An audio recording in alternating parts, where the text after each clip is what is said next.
এখন আপগ্রেড বলতে কাজ চলমান আছে, আপনারাও দেখতেছেন। আমরা আরও হয়তো 3-4 ঘন্টা লাগতে পারে।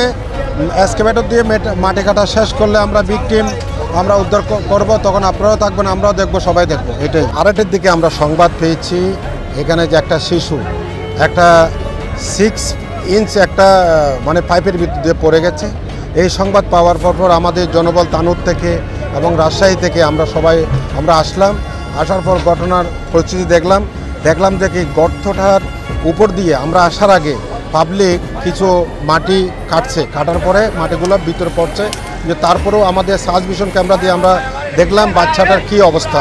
তো আমরা যতটুকু দেখছি 35 ফিট নিচে, প্রায় 35 থেকে 40 ফিট নিচে বাচ্চাটা ওটাকে পড়ে আছে। তো আমরা তাৎক্ষণিক দেখলাম যে আমরা যদি অক্ষত যদি বিগ টিম যদি আমরা উদ্ধার করতে চাই, তাহলে আমাদের এক্সকেভেটর ছাড়া একে উদ্ধার করা সম্ভব না। আমাদের অন্য কোনো আমরা প্রসেস আছে।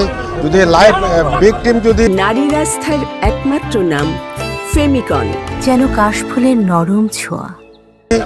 মৃত যদি থাকে বলে মনে হইতো তাহলে আমরা অন্য প্রসেস করতাম। আমরা মনে করি বিগ টিম হয়তো জীবিত আছে, এই জন্য আমরা এক্সকেভেটরের মাধ্যমে মাটি খনন করে আমরা বিগ টিম আমরা উদ্ধার করার চেষ্টা করছি অক্ষতভাবে।